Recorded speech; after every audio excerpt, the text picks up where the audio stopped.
지난주에는 이 세상에서 부족할 것이 하나도 없으신 우리 예수님께서 정말 내가 필요한 것이 있다면 이거 하나다. 내가 이거 찾으려고 이 땅에 왔다. 라고 말씀하신 것이 무엇인지 우리가 들었습니다. 예수님에게는 제자가 필요했습니다. 예수님은 많은 일을 하셨습니다. 그러나 예수님께서 공생의 3년 동안 가장 신경 쓰셨고 심지어 부활 이후에도 그리고 그 이후에도 가장 신경 쓰였던 사람들은 바로 예수님의 제자들이었습니다. 이런 시각으로 예수님을 보면 예수님의 사역을 보면 예수님께서 하신 모든 일은 다 제자 훈련입니다. 나중에 예수님이 안 계실 때 예수님처럼 그리고 예수님의 이름으로 예수님의 일을 감당하라고 예수님이 하신 훈련입니다. 그래서 성경을 읽을 때 성경에서 제자들을 언급하고 있지 않아도 항상 우리는 제자로서 예수님께서 하시는 일들을 옆에서 보고 그 옆에 서 있고 또 예수님의 하시는 일을 자세히 또 눈으로 보고 느끼고 또 놀라고 또 따라하기도 하고 또 질문하기도 하고 대화해야 한다고 말씀을 드렸습니다. 그렇게 하면서 우리도 점점 예수님을 닮아가는 겁니다. 그리고 이제 오늘 그 제자를 부르신 예수님께서 첫 번째 사역을 보여주시는데 오늘 본문이 예수님의 사역을 완전히 이렇게 요약한 것과 똑같습니다. 예수님의 사역은 무엇보다도 이 땅에 아파하는 사람들을 치료해 주시는 것이 예수님의 사역이었습니다. 그래서 보면 오늘 본문에서도 더러운 귀신 들린 사람을 예수님께서 치료해 주십니다. 그리고 예수님의 사역은 하나님의 말씀을 알고 있다고 하지만 그 말씀이 아무런 능력이 없었던 당시 종교 지도자들의 무능함에 대한 비판이 담겨 있었습니다. 오늘 본문에서도 사람들이 예수님의 말씀을 듣고 그들의 서기관과는 다르다라고 하는 것을 느꼈습니다. 또한 하나님의 말씀이 얼마나 능력 있는지를 보여주시는 것이 예수님의 사역이었습니다. 오늘 본문에서도 예수님께서 귀신들에게 명령하니까 귀신이 하나님의 말씀에 순종하는 역사가 일어났습니다. 또한 예수님의 사역에는 그 예수님을 만난 사람들이 느꼈을 그 충격도 들어 있습니다. 그리고 오늘 본문 속에서도 이 사건을 경험했던 모든 사람들이 받은 충격을 기록하고 있습니다. 그래서 예수님에 대한 소문이 온 갈릴리에 퍼졌습니다. 그만큼 예수님의 모든 말씀과 예수님의 모든 권능과 예수님이 하신 모든 일은 그리고 예수님의 존재는 충격이었습니다. 이것은 그 사람들만 아니라 예수님을 따르기 시작한 제자들에게도 충격이었을 겁니다. 그래서 저는 예수님의 이 등장, 예수님이 본격적으로 제자들과 함께 다니면서 하셨던 그 일들, 저는 이 문화 충격, 영어로 하면 culture shock, 이것처럼 예수 충격, Jesus shock, 예수님의 충격이라고 부릅니다. 우리도 오늘 말씀을 통해서 이 충격 속으로 들어가야 됩니다. 그리고 우리도 우리 자신을 바라보면서 우리가 어떤 제자가 되어야 할지 한번 생각해 봤으면 좋겠습니다. 본문에서 예수님께서 하신 첫 번째 일은 가버나움 회당에서 말씀을 가르치신 것이라고 말하고 있습니다. 회당에서 말씀을 가르치는 전통은 이스라엘이 바벨론으로 끌려갔을 때, 그러니까 나라를 잃어버리고 바벨론으로 끌려갔을 때부터 자신들의 전통을 전수하고 또 안식일마다 자기들이 모이고 또 그리고 하나님의 자신들의 역사와 전통 하나님의 말씀을 가르치기 위해서 바벨론 포로 시기 때부터 시작되었습니다. 주로 말씀을 가르치는 일은 누가 했냐면 회당장이나 서기관들이 했습니다. 그 사람들이 말씀을 계속 적었으니까요. 지금의 예배처럼 말씀을 이렇게 성경을 가지고 있는 게 아니었기 때문에 성경 양피지를 펴고 어떤 구절을 읽으면 서기관이나 학자들이 그것을 설명해 주는 스타일이었습니다. 그리고 예수님도 그것처럼 말씀을 가르치신 거예요. 그런데 예수님의 말씀을 들은 사람들의 첫 번째 반응이 그가 가르치는 것이 권위 있는 자와 같고 서기관들과 같지 아니함일러라 라고 말을 합니다. 권위 있는 자, 권위를 가진 사람들이라는 뜻입니다.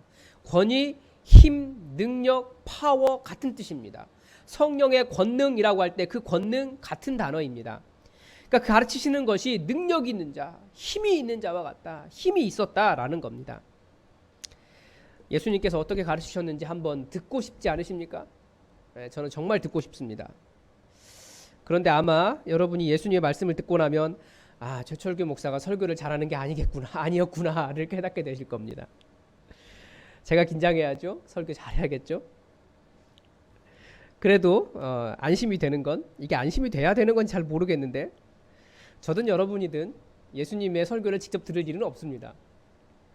예수님이 이 시기에 다시 온다고 해도 들을 수 없습니다. 왜 그런 줄 아십니까? 예수님의 스펙으로는 우리 교회 담임 목사가 될 수가 없습니다. 작은 교회 담임도 못 가요, 예수님은. 이런 부분 우리가 한번 고민해 봐야 되는 문제예요. 아무튼 어떻게 가르치셨는지는 정확하게 알 수 없지만 마태복음 5장에서 7장의 그 산상수훈에 보면 어떻게 달랐는지 우리는 알 수 있습니다. 예수님의 말씀이 첫 번째는 우리의 삶에 희망을 주셨어요. 하나님께서는 그들의 삶에, 그런 가난하고 연약한 자들의 삶에 정말 관심이 많으시다라고 하는 것을 보여주셨습니다. 그리고 그런 사람들의 삶에도 희망이 있다는 것을 가르쳐 주셨어요. 그리고 하나님의 관심은 정죄, 네가 죄인이다라고 말하는 것이 아니라 내가 정말 너를 사랑한다라고 말씀하시는 것이었습니다. 즉 예수님의 가르침에는 하나님의 사랑의 마음이 가득히 담겨 있었습니다. 이런 관점에서 보면 서기관들의 가르침이 어땠는지도 알 수 있습니다. 반대겠죠. 그들의 가르침은 계속 찾아보면 계속해서 부자 되는 법에 관심이 있습니다. 이 사람들은. 또 동시에 부자들을 변호하는 일에 관심이 있었어요. 하나님께서 복을 주셨기 때문에 부자가 됐다라고 계속 가르쳤습니다. 이건 또 무슨 문제를 가르치고 있냐면, 그래서 부자만 될 수 있다면 고리대금업을 해도, 폭력배가 되어도, 사기꾼이 되어도, 남의 여자 데려다가 창녀 일을 시키고 돈을 벌어도, 그래도 하나님께 복받은 사람이라는 결론이 나오는 거예요. 그게 그 당시 예수님 시대의 서기관들이 가르치던 그런 가르침이었습니다. 그리고 하나님께서 복 주신 것이야 라고 주장한 거고, 하나님께서 인정해 주신 것이니까 너도 내 말 잘 들어 라고 하는 기득권층의 대변인이 되어 있었습니다. 그렇게 하나님을 무시했던 거예요. 반면에 예수님은 산상수훈의 첫 번째 가르침인 팔복에서 뭐라고 말씀하시냐면, 가장 먼저 복 있다, 행복하다, 하나님 나라가 있다라고 말하는 사람들은 가난한 사람들이었어요. 그리고 그 다음에 말하는 것이 애통하는 자, 가슴을 치면서 이 창자가 끊어질처럼 우는 자, 그런 사람들에게 복이 있다라는 거예요. 폭력적이지 않고 부드럽고 온유한 자, 그 사람이 부드럽다는 거예요. 그 사람에서 복이 있다는 거예요. 정의를 위해서 핍박받는 자, 그 사람이 복이 있다라는 거예요. 우리 시대에 보면 아무런 의미가 없지 않습니까? 부자가 되는 것도 아니고 보상이 있는 것도 아니고, 다른 사람을 불쌍히 여기는 자, 그런 사람들에게 복이 있다고 예수님은 가르쳐 주셨습니다. 마음이 청결한 자, 화해시키는 자, 여기서 말씀의 권위를 생각해 볼 수 있습니다. 여러분, 말씀의 권위는 무엇입니까? 말씀의 권위와 관련해서 이것도 한번 보아야 됩니다. 오늘 본문의 배경을 한번 보십시오. 지금 이곳이 어디입니까? 회당입니다. 회당. 회당이 뭐 하는 곳입니까? 하나님의 말씀을 가르치는 곳이었어요. 그런데 그 회당에 누가 있었습니까? 더러운 귀신 들린 사람이 그 자리에 있었습니다. 그 더러운 귀신 들린 사람이 얼마나 오래 있었는지는 모르지만 왜 그 더러운 귀신 들린 사람이 그 회당에, 그 말씀이 울리는 자리에 있었는지 우리가 한번 생각해 볼 필요는 있는 거죠. 회당이라는 곳이 하나님의 말씀이 있는 곳인데, 그런데 하나님의 말씀이 들리고 있어도 하나님의 말씀에 아무런 권위가 없었던 거예요. 어쩌면 하나님의 말씀이 낭독되고 또 해석이 되고 말씀을 외워도 아무런 권위, 권능, 능력이 없었기 때문에 사탄 마귀가 그 자리에서 진을 치고 앉아 있는 겁니다. 하나님의 말씀을 조롱하는 거죠. 귀신이 성경 그거 뭐 있어? 그게 뭐 능력이 있어? 나도 성경 들을 수 있고, 나도 성경을 외울 수 있고, 나도 성경을 읽을 수 있고, 나도 성경 알아 라고 비아냥거리고 있지 않았겠냐는 거예요. 귀신이 그 자리에서. 성경의 권위가 과연 뭘까요? 성경의 권위와 관련해서 귀신이 한 말을 들어봐야 돼요. 참 귀신의 한 말은 무조건 들으면 안 되는데, 그래서 잠깐 한번 들어보겠습니다. 28절 하반절에 뭐라고 이야기하냐면 귀신이 예수님이 딱 등장하니까 나는 당신이 누구인 줄 아노니 하나님의 거룩한 자니이다 라고 말을 합니다. 무슨 말입니까?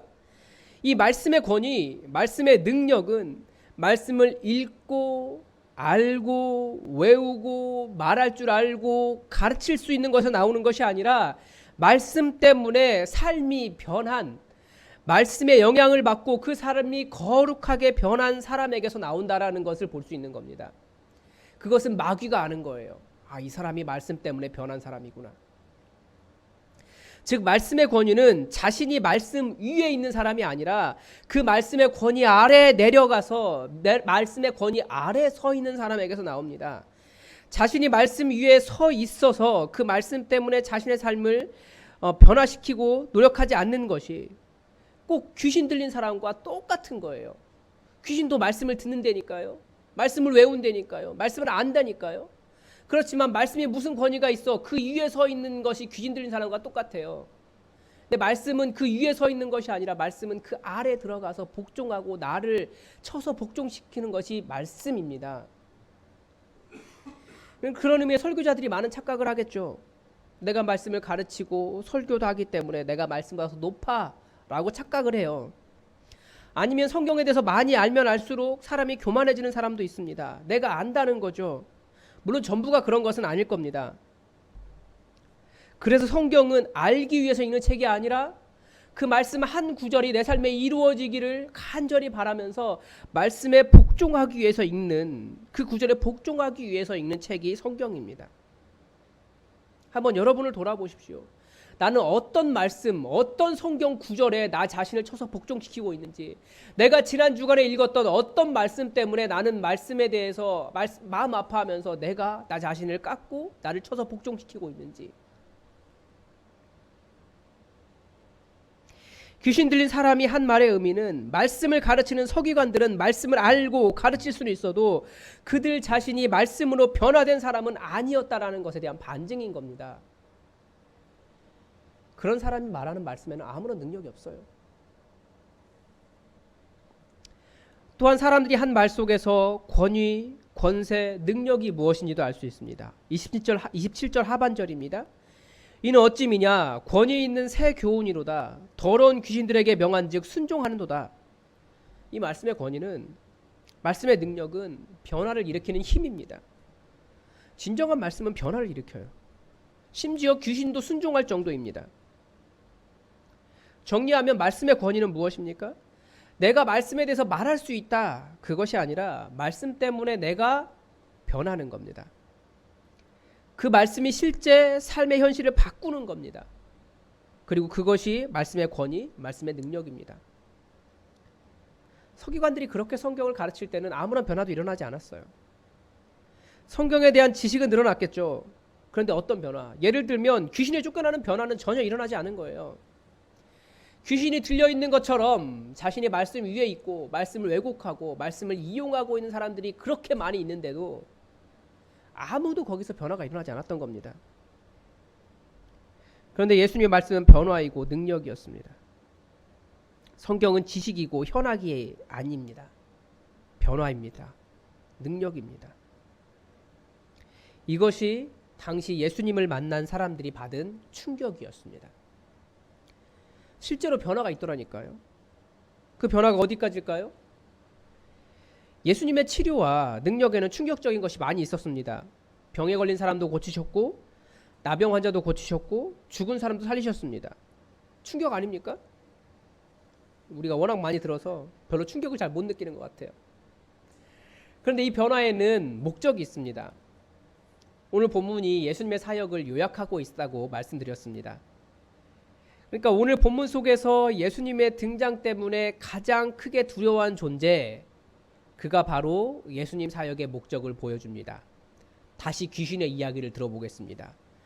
귀신이 그 들린 사람의 입을 통해서 뭐라고 말합니까? 24절입니다. 나사렛 예수여, 우리가 당신과 무슨 상관이 있나이까? 우리를 멸하러 왔나이까?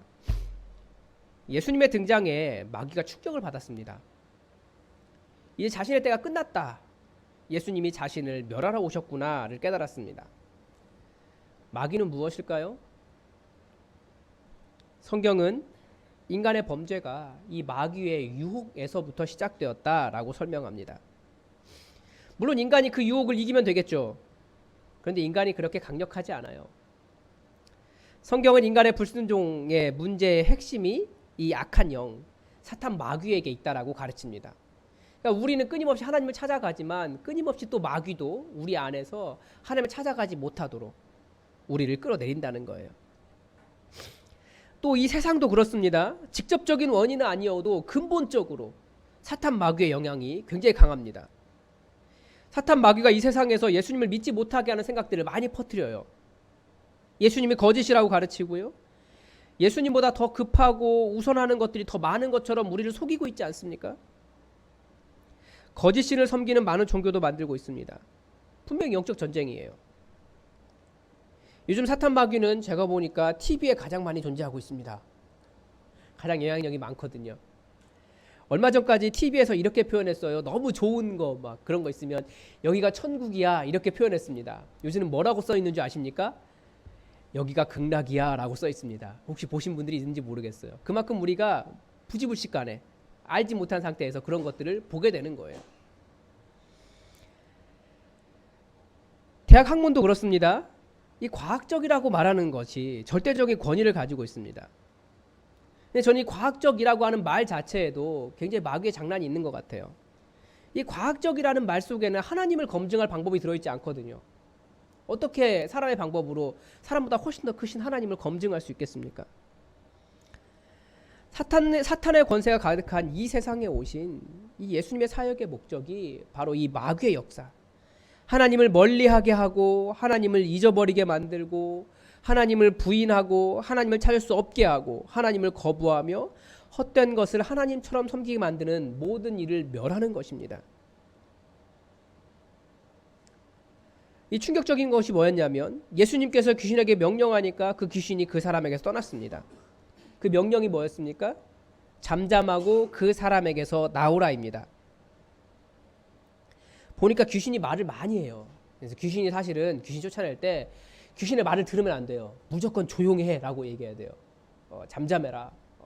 그 이야기 듣다 보면 은근 말이 돼요. 근데 그걸 인정하기 시작하면 귀신은 그 사람 속에 들어가 버려요. 잠잠해라 라고 말하고 명령해야 돼요. 나오라고, 떠나라고.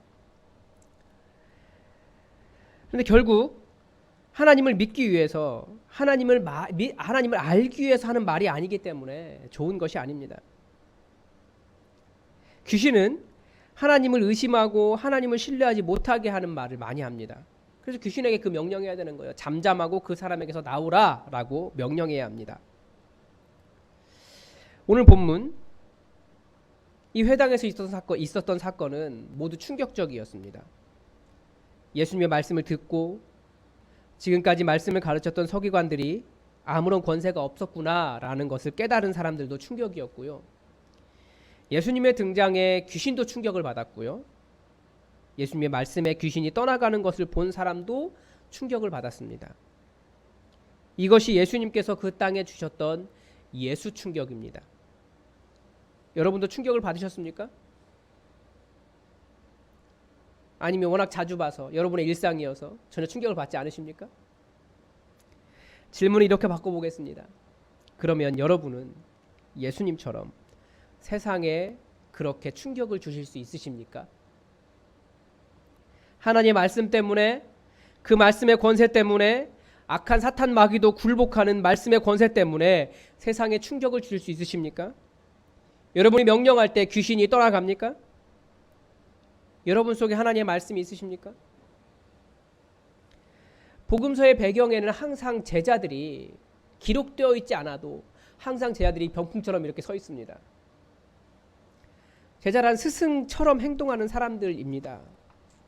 즉 이 도전은 예수님의 이름으로 불리는 예수님의 제자들에게 주어진 도전입니다. 그러니까 저와 여러분에게, 우리가 제자이기 때문에 저와 여러분에게 주신 도전입니다. 오늘 본문은 저와 여러분에게도 이 세상에 이 예수 충격을 줄 수 있냐고 도전하고 있는 겁니다. 물론 제 안에 그런 거는 목사가 먼저 해야 되는데 라고 하는 생각이 있습니다. 그래서 저도 저를 바라보면서 계속 기도하고 계속 말씀 보고 말씀 한 구절을 붙잡고 며칠씩 기도합니다. 제가 부끄럽기는 한 거예요. 그래서 기도실이 얼마나 좋은지 모르겠어요. 저희 교육관 생기고 하루 종일 거기 앉아 있어요. 그래도 안 돼요. 그래서 저뿐 아니라 우리 모두가 다 세상에 예수 충격을 주지 못하는 것으로 인해서 사실은 부끄러워하고 내가 아직 갈 길이 멀구나 라는 것을 깨달아야 합니다. 그것은 목사만 하는 일이 아니라니까요. 세상에 예수 충격을 주는 것은 목사만 하는 것이 아니에요. 아직도 오해하는 성도들이 없기를 바랍니다. 목사가 1등 성도가 아닙니다. 1등 제자가 아닙니다. 우리는 모두 다, 이곳에 앉아있는 우리 모두는 다 예수님의 제자로 부르심을 받았고 진정한 제자를 꿈꾸기 때문에 이 자리에 모여 있는 겁니다. 목사라는 것은 직분이라니까요. 말씀을 가르치고 예배를 인도하고 설교를 하는 직분입니다. 우리 모두는 다 제자입니다. 바로 이런 자세가 우리 모두가 다 제자이기 때문에 예수님의 제자로 자라기 위해서 우리는 여기에 교회를 세웠고, 그리고 저도 지난 반년간 계속해서 제기한 문제가 이것입니다. 목사가 1등 제자가 아니라 우리 모두가 다 제자로서의 삶, 제자로서의 사명을 회복해야 된다라는 것입니다. 예수님의 제자로 부르심을 받은 저와 여러분, 우리 모두가 나 자신을 돌아보면서 난 세상에 예수 충격을 줄 수 있는가? 예수 충격을 주고 있는가? 나를 만나면 믿지 않는 사람들이 우리의 거룩함과 우리의 성령의 권능으로 인해서 충격을 받는가? 이것을 돌아보면서 내가 이 일 때문에 부르심을 받은 제자다라고 하는 것을 기억하시기 바랍니다.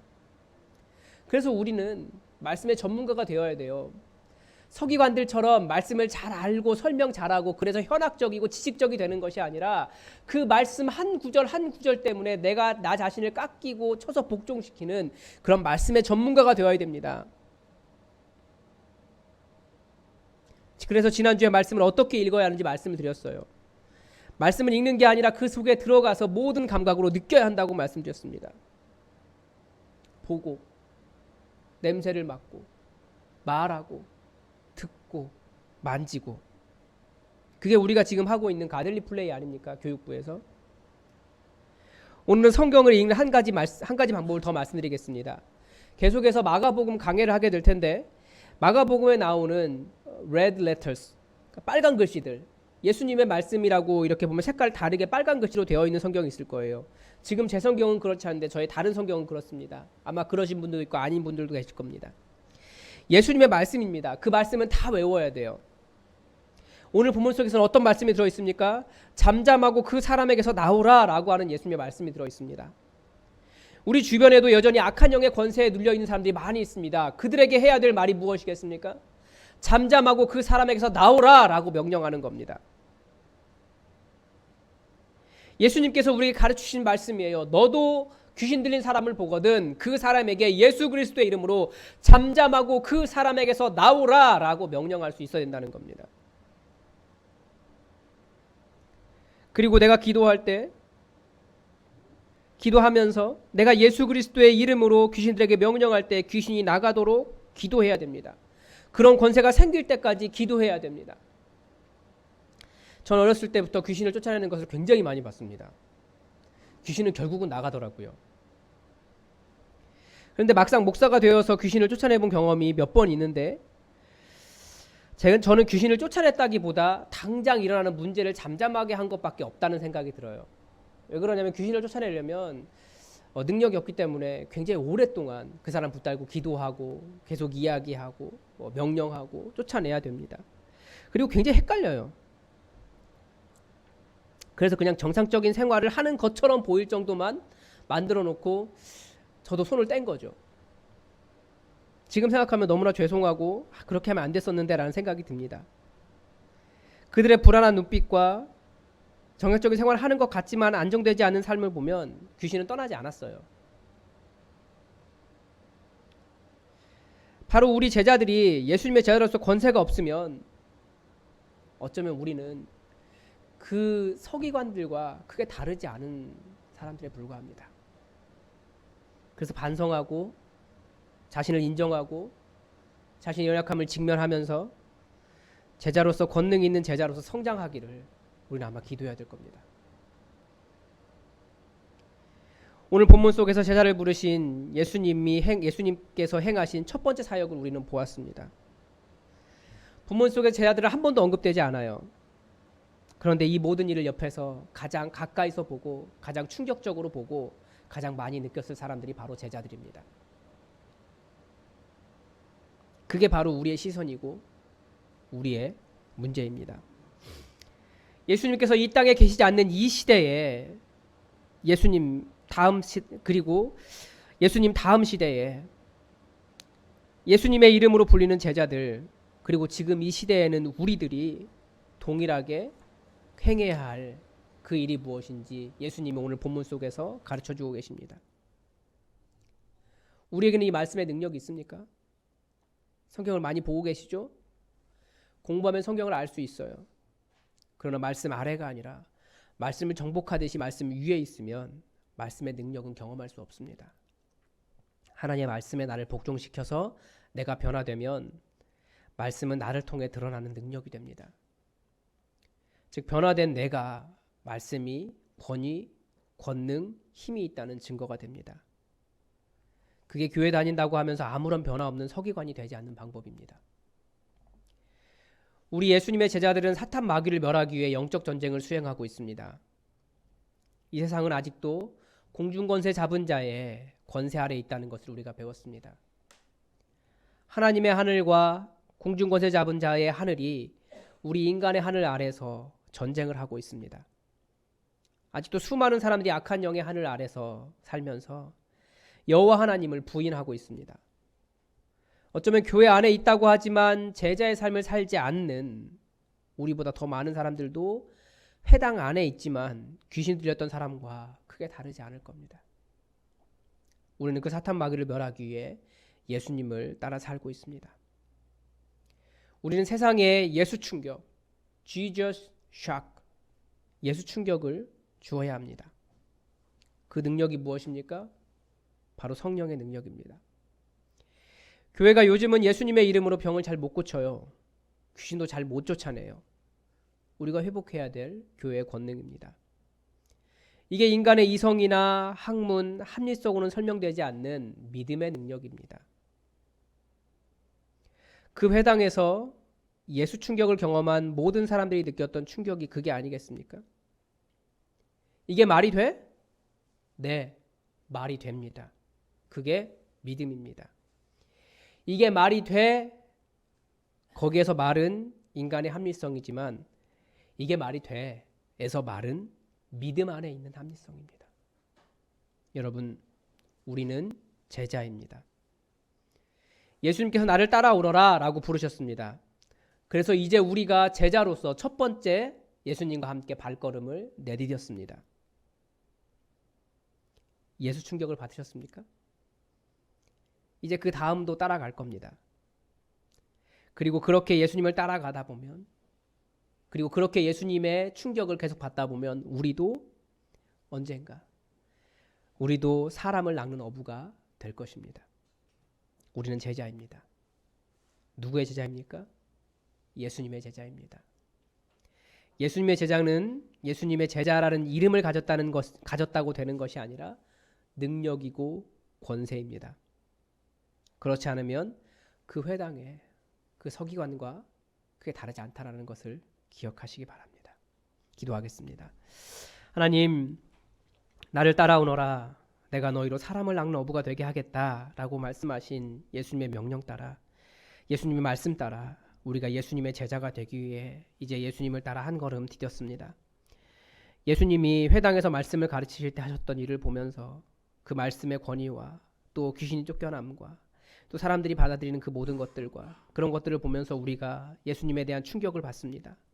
하나님, 이제 제자로서의 삶을 시작하오니 우리를 인도하여 주시고 이 땅에 이제 예수님 계시지 않은 이곳에서 예수님의 이름으로 예수님의 일을 감당할 수 있는 진정한 권능 있는 제자가 되도록 우리를 인도하여 주시옵소서. 성령으로 충만케 하여 주셔서 성령의 권능이 우리를 통해 나타나게 도와주시고 이 땅에 있는 악한 사탄 마귀의 권세를 모두 다 멸하고 예수님의 승리를 드러내는 예수님께 영광을 돌리는 진정한 믿음의 능력이 있는 제자 되게 하여 주시옵소서. 이곳에 모인 모든 자들에게 주의 영으로 충만케 하시기를 간절히 원하오며 예수님의 이름으로 기도드립니다.